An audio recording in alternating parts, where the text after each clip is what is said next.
하나님의 말씀은 마가복음 6장 1절에서 6절의 말씀입니다.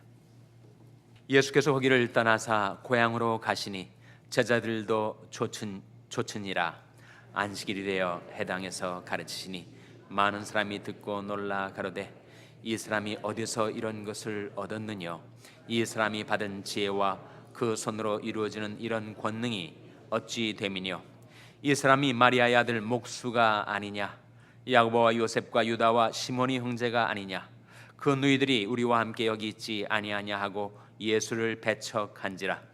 예수께서 저에게 이르시되 선자가 자기 고향과 자기 친척과 자기 집 외에서는 존경을 받지 않음이 없느니라 하시며, 거기서는 아무 권능도 행하실 수가 없어 다만 소수의 병인에게 안수하여 고치실 뿐이었고 저희 믿지 않음을 이상히 여기셨더라.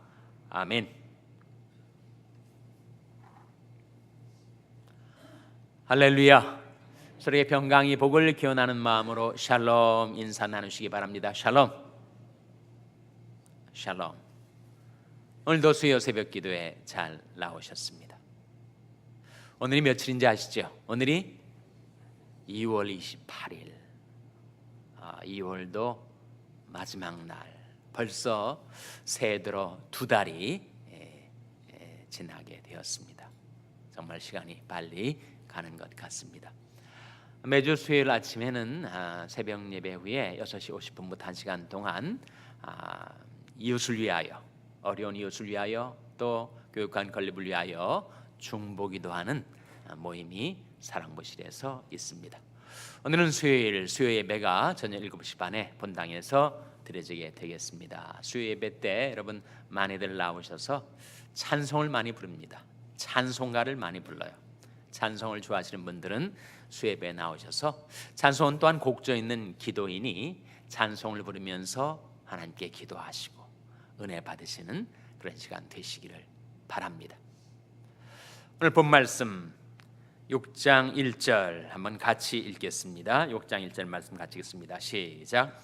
예수께서 거기를 떠나사 고향으로 가시니 제자들도 조천이라. 고향이 어딜까요? 베들레헴이겠습니까? 나사렛이겠습니까? 나사렛입니다. 그러니까 자기가 태어난 곳만 고향이 아니고 어릴 때부터 쭉 자라던 것이 고향이죠. 예수님에게는 물론 출생지는 베들레헴이셨지만 유년기 성장기에 예수님은 나사렛에서 자라셨습니다. 그래서 누가복음 4장에는 똑같은 이 사건을 가리키면서 자라시던 나사렛에 이르러 이렇게 말씀하고 있습니다.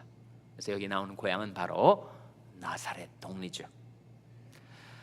안식일이 되어 회당에서 가르치시니 많은 사람이 듣고 놀라 가로되 이 사람이 어디서 이런 것을 얻었느냐? 이 사람의 지혜와 그 손으로 이루어지는 이런 권능이 어찌 됨이뇨? 예수님에게서 나오는 그 놀라운 하늘의 지혜의 말씀과, 그리고 병을 고치시고 귀신을 쫓아내시는 이런 권능이 대체 어디서 나온 것인가? 이 사람을 우리가 알지 않는가? 그 부모를 알고 형제 자매들을 알고 있는데 도대체 어디서 이런 지혜와 권능을 얻은 것이냐? 동네 사람들의 반응입니다. 3절 말씀해 보시면 이 사람이 마리아의 아들 목수가 아니냐?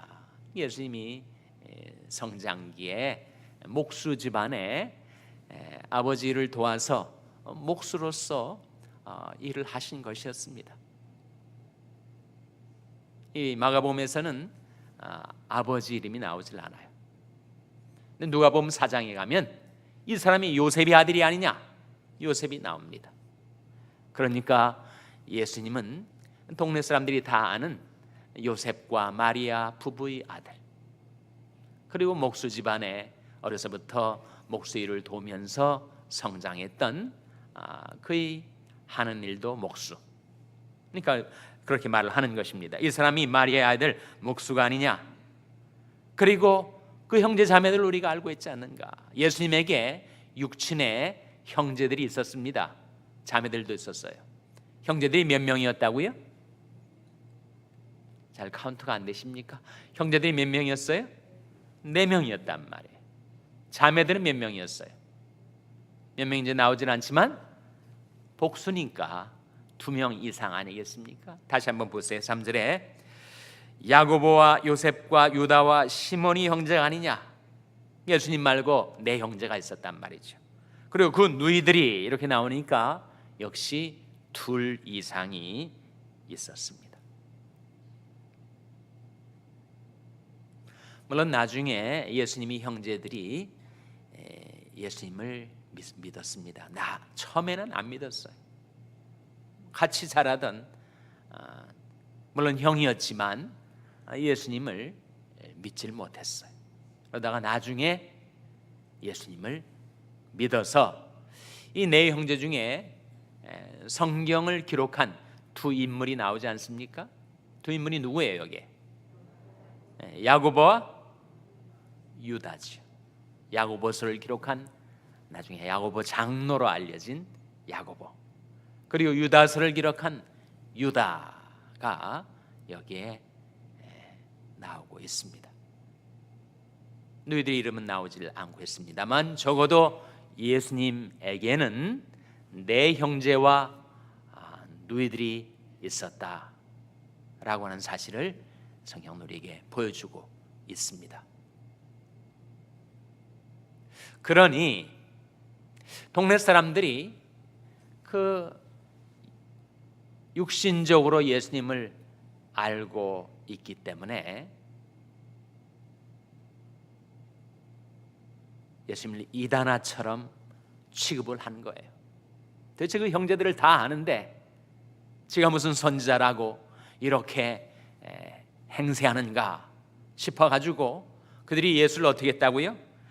배척한지라. 예수를 배척한지라. 그때 예수님께서 저에게 이르시되 선지자가 자기 고향과 자기 친척과 자기 집 우에서는 존경을 받지 않음이 없느니라고 하셨습니다. 마땅히 그래야 된다는 말씀이 아니라 현상적으로 그렇다는 말씀이에요. 왜 그럴까요? 왜 선지자가 자기 집안, 자기 동네, 자기 친척들 사이에서는 존경을 못 받고 다른 동네, 다른 곳에 가서 존경을 받게 되는 것일까요? 그것이 바로 사람들이 육신대로 보기 때문에, 영적으로 깨닫질 못하고 육신적으로 보기 때문에. 어렸을 때부터 이름을 부르고 또 주위에 장난치는 어린 소녀들과 함께 성장기를 보낸 예수님을 그들이 선자로 존경을 하지 못했다는 것입니다. 성경은 우리에게 사람을 볼 때 육신적으로 보지 말고 영적으로 보라, 그렇게 우리에게 가르쳐 줍니다. 고린도후서 5장 16절 한번 보시기 바랍니다. 고린도후서 5장 16절 말씀. 고린도후서 5장 16절 말씀은 신약성경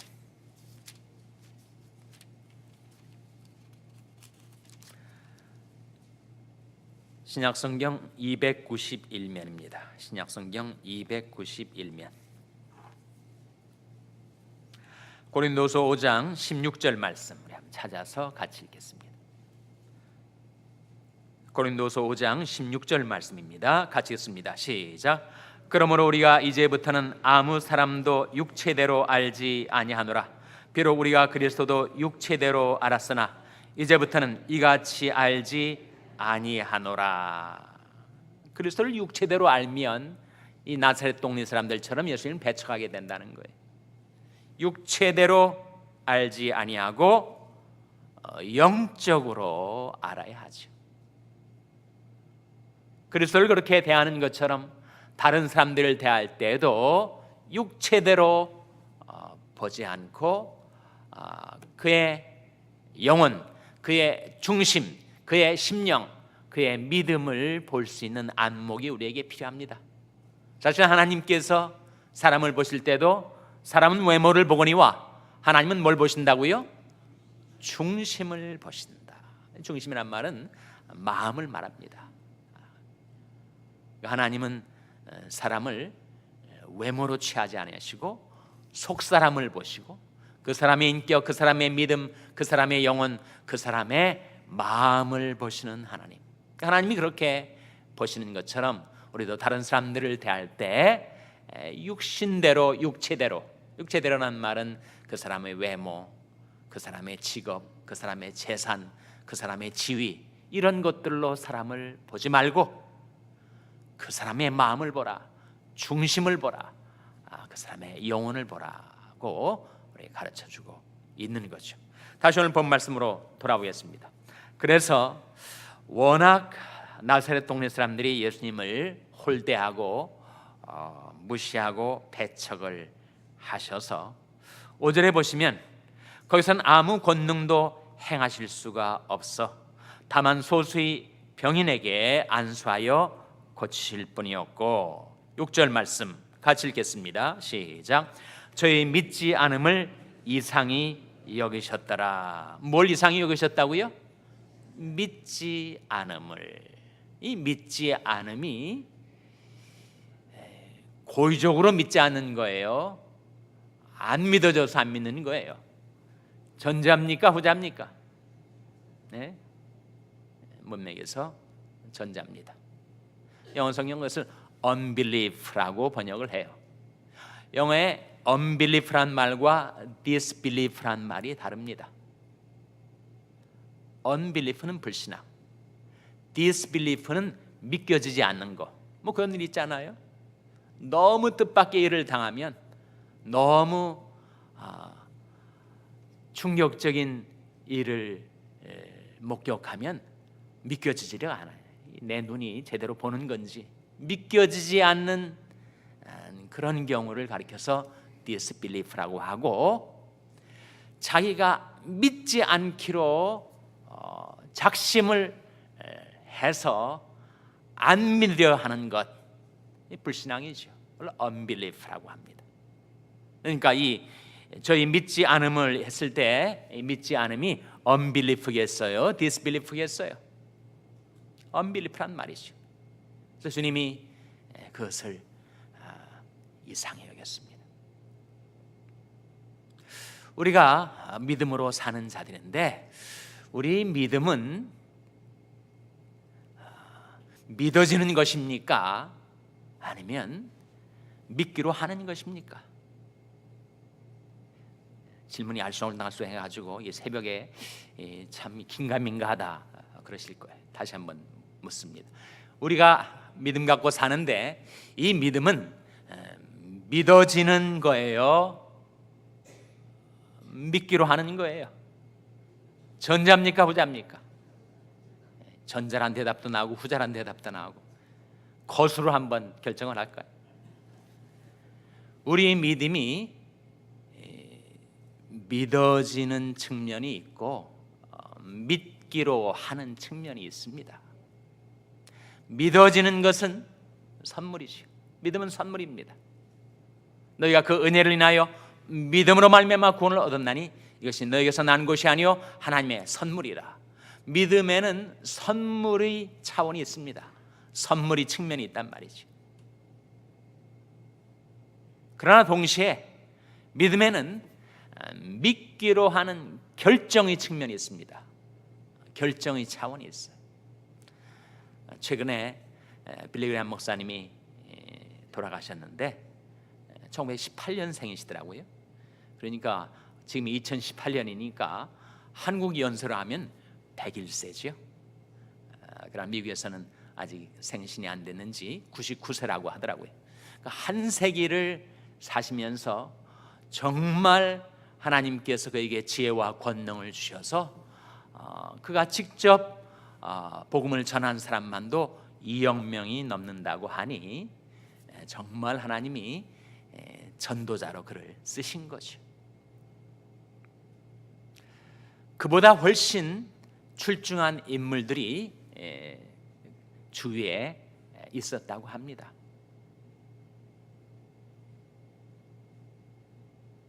같이 교회 다니고 같이 성경 배우면서 청년기를 지낼 때 그보다 훨씬 지성적으로도 뛰어나고 또 능력도 있는 그런 주위 친구들이 있었다고 해요.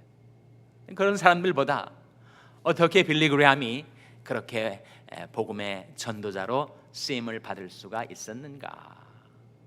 주위 친구들이 소위 성서 비평론에 경도된 친구들에게 자꾸 영향을 받으면서 빌리 그레함 마음속에도 의심이 들어왔다는 거예요. 근데 그가 하나님 앞에 쓰임을 받게 된 계기가 무엇이었는가? 어느 날 더 이상 내가 이 의심과 회의 속에 머무를 수가 없다 싶은 생각에 성경책 한 권을 들고 하나님 앞에 나가서 기도하기 시작했대요. 기도하는 가운데 마음속에 이런 생각, 저런 의심, 또 다른 회의, 이런 생각들이 들어오는 가운데 그가 이렇게 기도했다는 겁니다. 하나님, 저는 이 성경책이 하나님의 말씀임을 믿기로 결정했습니다. 그래서 그때부터 그의 믿음이 성장하기 시작했고 그가 하나님 앞에 놀랍게 쓰임받으면서 그 믿음을 통하여 지혜와 권능을 하나님께 받기 시작한 것입니다. 만일 내가 모든 것을 다 안 다음에 그 다음에 믿을지 말지 결정하겠다, 그렇게 생각하는 사람이 있다면 그는 평생토록 못 믿습니다. 아니 어떻게 사람이 모든 걸 다 알아요? 현세 일도 다 알지 못하는데 천상의 일을 더 어떻게 알 수 있으며 물질계도 다 알지 못하는데 영계를 어떻게 다 알 수가 있어요? 그러니 모든 것을 다 알고 난 후에야 믿을지 말지 그때 가서 봐야 되겠다. 그런 사람은 평생 못 믿고 죽고 맙니다. 믿음에는 결정의 차원이 있어요.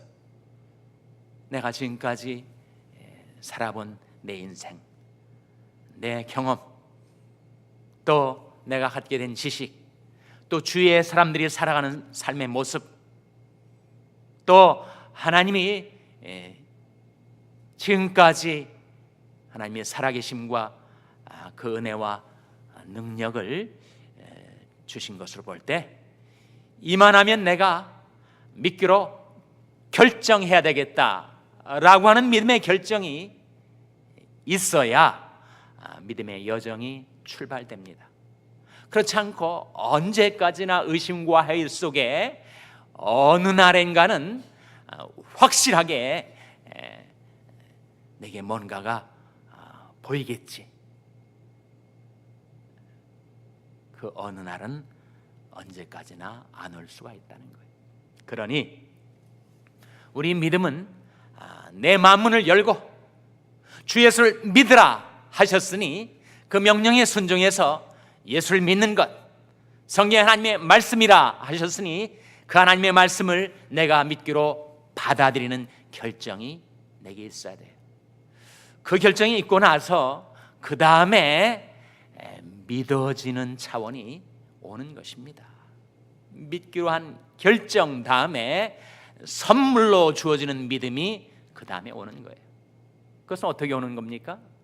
내가 믿기로 한 다음부터, 예수 믿기로 작정한 다음부터 그때 정말 예수님이 나와 함께 계시고 나와 동행하시고 내 기도에 응답해 주시고 내게 기쁨 주시고 평강 주시고 소망 주시고, 이거 살아보니까 믿기로 하는 그 다음에 내가 경험한 것들, 기도응답 받은 것들, 정말 생생하게 하나님이 살아계신 것을 깨닫게 된 것들, 그런 것들이 다 믿음의 재료들로 내 믿음을 키워준다는 거예요. 정말 내가 확실하게 보기 전에는, 알기 전에는 안 믿겠다. 그것이 unbelief, 불신앙입니다. 어느 한순간에는 믿음의 결단이 필요하고 그 믿음의 결심 그 위에 선물로 주어지는 믿음의 여정이 이어지게 되는 것입니다. 나사렛 동네 사람들의 문제, 그것은 그들의 불신앙, 예수님 육신만으로 보고 예수님을 배척했던 그들의 불신앙이 문제인데, 예수 그리스도를 영접할 때, 영접하는 자, 곧 그 이름을 믿는 자들에게는 하나님의 자녀가 되는 권세를 주셨으니 예수를 믿기로 마음을 열고 결정하고 예수님을 나의 삶의 구주와 주님으로 모셔드리고 난 이후에 주님과 동행하는 삶 가운데 연약했던, 겨자씨만큼 작았던 나의 믿음이 선물로 성장하게 되고 성숙하게 되는 것이 우리들의 믿음의 여정입니다. 이 아침에 다시 한번 예수 그리스도를 내 마음과 삶 속에 구주와 주님으로 모셔드리기로 결정하고, 그리고 예수님과 동행하는 가운데 우리 연약한 믿음이 날로 성장하고 견고하게 세워지게 되시기를 주님의 이름으로 축원합니다. 기도하시겠습니다. 오늘 말씀 기억하며 하나님, 저희들도 구세주 되신 예수님을 믿어 마땅히 행할 길로 살아가는 가운데 하나님께 은혜와 복을 받게 하여 주시옵소서. 기도하시기 바랍니다. 우리 자녀들을 위해서 기도할 때 하나님, 저희 자녀들이 예수님을 믿어서 하나님의 자녀가 되게 해주시고 저들의 믿음이 날로 성장해 가게 해주시옵소서 위하여 기도하시기 바랍니다. 평생 연약한 지체들을 위해서 김사랑, 함영호, 또 권사님 누구죠? 김보연 권사님, 그리고 지금도 병상에 있는 여러 지체들을 위해서 기도해 주시기를 바랍니다. 우리 교회를 위해서 기도할 때 하나님, 저희 교회가 구세주, 길 대신 구세주 예수님을 믿어서 참 복을 받는 교회가 되게 해달라고 기도해 주시기 바랍니다. 여러분 생업을 위해서 기도하시고 말라위의 김용진 선교사님을 위해서 기도해 주시기를 바랍니다. 교육관 건립을 위해서 기도해 주시기 바랍니다. 하나님, 저희들 성령으로 충만케 하여 주시옵소서. 이런 제목들로 우리 합심해서 기도하겠습니다.